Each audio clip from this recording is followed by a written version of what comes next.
Usul dulu disuruh pindah, baru untuk kepentingan investor, anak cucu bapak digituin mau. Meski kasus konflik Rempang mulai mereda, namun isu soal relokasi tetap panas dan dibahas di rapat kerja Komisi 6 dengan Menteri Investasi Bahlil Lahadalia dan Kepala BP Batam Muhammad Rudi di Jakarta, Senin 2 Oktober 2023. Menteri Bahlil bahkan gebrak meja, sementara Nusron Wahid, anggota DPR RI ini, tampak melotot dan menuding BP Batam tak ubahnya VOC. Anggota Komisi 6 DPR Nusron Wahid menyebut BP Batam mirip dengan VOC karena mengklaim tanah di Pulau Rempang secara sepihak.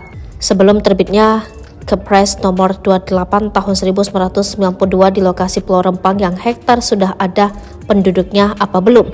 Ujar dia dalam rapat. Nusron mengatakan bangunan milik warga sudah berdiri di pulau sejak 1830. Terus di mana logika dan nilai kemanusiaannya? Hanya selembar Kepres nomor 28 tahun 1992 wilayah penduduk. Tanahnya yang sudah diduduki kemudian dianggap menjadi tanah negara, ujar politikus Golkar itu. Menurut dia, Kepres itu ada potensi penyerobotan hak-hak tanah rakyat oleh negara. Kecuali kalau mereka tinggal di tanah atau hutan yang kosong, kata dia. Dia mengungkap fakta jika sudah ada sebelum ada Kepres nomor 28 tahun 1992, bahkan sebelum ada Pemkot, sebelum Indonesia merdeka, bahkan mereka rela menyerahkan kedaulatan untuk Indonesia. Pemerintah menurut Nusron harus memilah tanah yang sudah dan belum ditempati warga. Tidak kemudian itu dianggap menjadi wilayah otorita Batam. Jika diklaim secara sepihak, kata dia, tak ada bedanya BP Batam dengan VOC. Kalau cara berpikir seperti itu, apa bedanya BP Batam itu dengan VOC yang hanya mengukir garis panjang lalu dianggap wilayahnya, ujar dia.